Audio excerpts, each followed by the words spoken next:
요즘에 보면 이제 아이들이 그렇게 요구하니까 학부모님들도 요구하시는 것 같고, 또 학부모님들도 커뮤니케이션 할 수 있는 창구들이 많잖아요. 그러니까 요구할 수 없거나 조정할 수 없는 것까지 조정하기를 바라세요. 그리고 저희 학원 같은 경우 지금 한 반에 한 13명 정도거든요. 일반 학원 대비 그 한 반의 구성 인원이 굉장히 적은 거죠. 학원이라는 플랫폼은 이게 과외가 아니잖아요. 과외식 학원 뭐 이런 게 있어서 좀 많이 교란을 시키고 있는데, 태생적으로 학원은 학원이에요. 제가 중학교부터 고등학교 1학년까지는 써오는 숙제가 항상 있어요. 분량이 이제 느린 아이들 같은 경우는 2시간 반, 2시간 뭐 이렇게 걸리기도 하는 분량인데 직접 써오라고 합니다. 왜냐하면 고1까지 암기라는 습관을 잡으려면 쓰면서 하는 게 굉장히 좋거든요.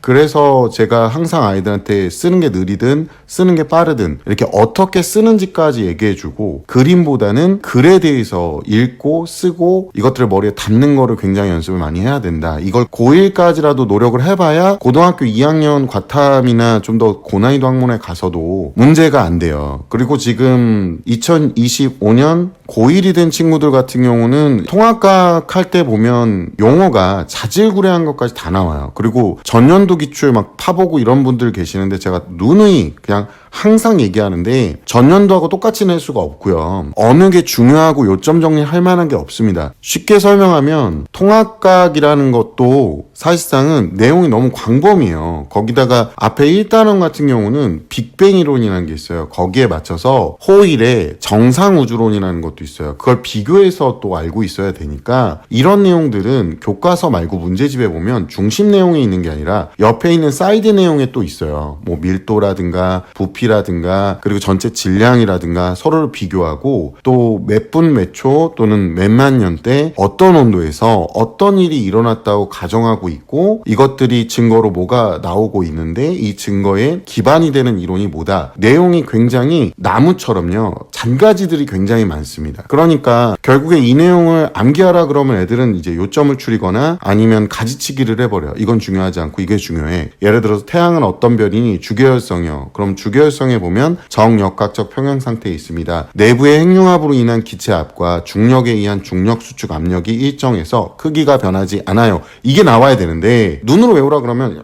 하고 있단 말이에요. 저희 학원 같은 경우는 제가 고등학교 1학년까지 숙제를 다 열어봐요. 제 반은. 그러니까 뭘 해왔고 채점을 어떻게 해왔고 이걸 다 열어봐요. 다른 학원은 한 반에 많게는 50명 60명씩 넣어놓으니까 이걸 다 열어보는 건 거의 불가능한 거고, 또 이걸 열어봤다고 시간이 너무 많이 갔다고 엄마들이 항의하는 어머니들도 계세요. 3시간짜리 수업인데 45분 수업하고 40분 자습 주고 45분 수업하고 이랬는데도 그건 또 말을 안 해요. 그러니까 학원에 있는데 수업을 하거나 문제를 풀게 하는 건 상관이 없고, 뭐 자습을 하더라도 그렇게 애들 숙제 검사하면서 디테일하게 보는 것도 싫다고 하시는 어머니들도 계셔서, 저희는 그런 거 다 무시하고 그냥 합니다. 그렇게 암기하는 거를 그때 습관을 못 잡으면 뭐 고등학교 가서 고난이도 못 합니다. 이거는 제가 악담을 하는 게 아니라 솔직하게 말씀드리는 거예요. 어떤 어머니는 이렇게 하는 게 애들이 그냥 이렇게 복사하듯이 쓰기만 하니까 라고 말씀을 하시는데, 어머니 의견이 틀렸음을 분명히 말씀드리는 이유가, 그것조차도 안 하면 나중에 임박해서 암기를 해요. 왜냐면은 기억이 쓰면서 반복적으로 이제 몇 차례를 더 써야 되거든요. 질릴 정도로. 그렇게 해서 암기를 오히려 잡는 건데, 그 습관을 들이는 건데, 그렇게 외우는 게 얼마나 괴로운지 아시는 분들은 괴로우니까 안 시켜야 되겠다 이렇게 가는 거예요. 그러면 아이가 디테일이 떨어지기 때문에 자꾸 예측을 해요. 이 문제는 나오고 이 문제는 안 나올 것 같아. 그래서 점수가 지금 선배 엄마들은 아시겠지만 엉망진창으로 나옵니다. 아이들한테 쓰게 하고 문제 풀고 채점까지 다 외우고 제가 다 열어보는 이유가, 중간에 또 55분 수업하고 또 10분 쉰다고 하는데 10분 때도 테스트를 보거든요, 제가. 근데 그렇게 하고 다 채점한 다음에 결과 보고 문제가 있으면 이제 남겨야 되면 남겨서 하고, 숙제를 만약에 안 해왔어 그러면 남아서 다 하고 가게끔 해요. 그러니까 2시간이 됐든 3시간이 됐든.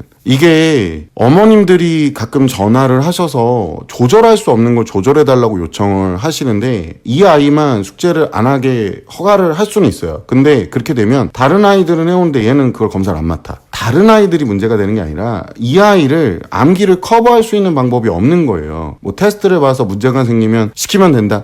이 아이가 이제 학부모한테 강하게 요청을 했을 거 아니에요. 그러니까 엄마가 이제 자꾸 부딪히고 애가 학원을 안 다니고 싶다라고 막 얘기하고 괴롭다고 얘기하는 걸 보면서 기가 빨리는 거지. 아이가 기 빨리게 자꾸 하는데 또 이 얘기를 드리면 어머니가 아이를 감싸세요. 이렇게 되는 상황에 숙제 검사를 안 해버리면, 그러니까 그 아이만 그렇게 따로 하게 되면 이 아이는 그 효과를 못 봅니다. 저한테는 이게 비효율적이지 않냐라고 하는데, 제가 비효율적이면 그걸 시키겠습니까? 그리고 가장 비효율적인 가장 교육적입니다. 그거 반복적으로 쓰다 보면 질려서 외워져요. 또 이런 논리를 피시는 분들이 있어요. 그거 외에도 공부할 시간이 굉장히 부족한데 라고 얘기하는데, 걔 핸드폰 뺏으시면 되세요. 핸드폰도 못 뺏으시면서 걔 들어오자마자 핸드폰 보고 있잖아요. 그 시간만 줄여도 그거 충분히 가능합니다. 단지 그렇게 해놓고 미루다 보니까 전날 처리가 안 되는 거예요. 보통은 숙제를 전날 하거나 아니면 임박해서 해버리기 때문에 이 아이가 힘들다, 괴롭다, 그리고 비효율적이다라는 논리적인 척을 많이 하는데, 본인 성적이 1, 2등급이 아닌 이상, 그러니까 상위권이 아닌 이상 본인 공부 방식에 대해서 어필할 수 있는 거는 없습니다. 이렇게 그냥 단순하게 쓰는 거, 제가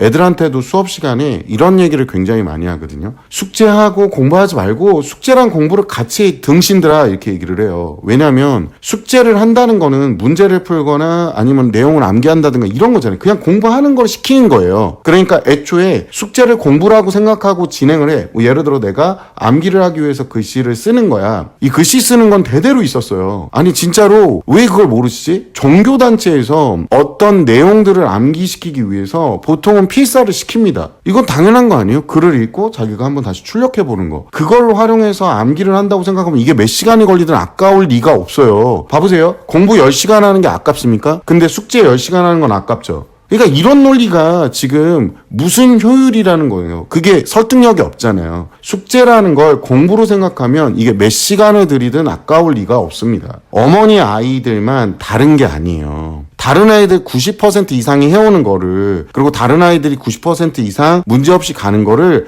만약에 본인이 진짜 격앙될 정도로 못하겠다라고 하면은 학원을 바꾸실 수밖에 없죠. 저한테 와서 우리 학원은 하는 거지만 이게 너무 과도한 것 같은데 다른 학원은 안 하더라, 이런 비교를 하실 필요가 없는 게, 다른 학원은 20, 30명씩 때려 박아놓고 숙제검사도 개개별로 그렇게까지 하지 않습니다. 하는 학원도 있겠지만 그런 학원들은 좋은 학원들이에요. 왜 우리 학원에서는 그렇게 쓰는 걸 시키고 왜 고등학교 1학년까지 그렇게 애들이 몇 시간씩 쓰게 시키느냐에 대해서 굳이 제가 이렇게 열을 넣어가면서 설명할 필요가 없는데도 불구하고 학부모님들이 학원이라는 걸 과외로 착각하세요. 그러실 거면 과외를 하셔서 거기에 어머니 입맛에 맞는, 어머니 교육관에 맞는 대로 해달라고 요구하시면 돼요. 근데 과외하는 선생님도 그건 안 들어주실 거예요.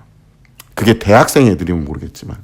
이런 거잖아요. 그러니까 학부모님들이 요청하시는 것 중에 이제 비효율적인 거는 뭐냐면, 우리 아이의 발작 버튼이 눌리는 거. 이렇게 학원을 보내면서 아이가 그 학원에 좋은 점이 만약에 많아. 그러면 그 학원의 장점을 따라가려고 들어야 되고, 다른 애들이 또 구성원 애들이 다 따라가려고 하고 있어. 그러면 본인도 따라가야 되는 거지, 이거를 거부를 하고 한다고 해서 그거를 일부러 바꾸려고 하는 거는 이런 거랑 비슷해요. 이제 남편분은 환불이나 반품이 불가능하잖아요.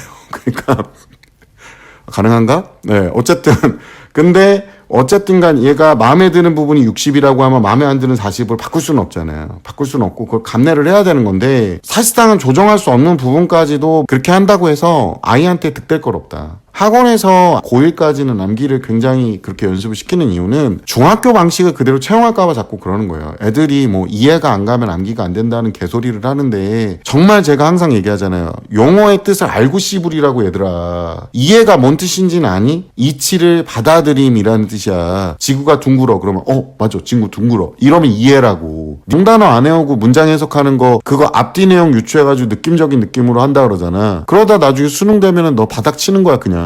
ABC는 이해하고 ABC인 줄 알았니? A 딱 그러면 이게 A잖아. 이거 A잖아. 이거 B라고 얘기하는 사람 없어. 이거 왜야? 왜 A야? 니네가 지금 이딴 짓거리를 하고 있다고. 등신들아. 쓰라고 하는 이유는 뭔지 알아? 한 번 더 필사해 보면서 읽고, 글을 읽을 때가 이때밖에 없어. 하면서 고1 때 아니면 이제 읽을 시간도 없어 니네. 읽고 머리에 담아뒀다가 다시 한번 파악시키는 거야. 엄마한테 학원에 이런 점이 비효율적이라고. 야, 그럼 들어와서 바로 하고 그러고 쉬면 되지. 들어오자마자 핸드폰 쳐보고 앉아있다가 전날 숙제하는 건 그건 효율적이고? 적당히 주접 좀 그만 쌓아 얘들아.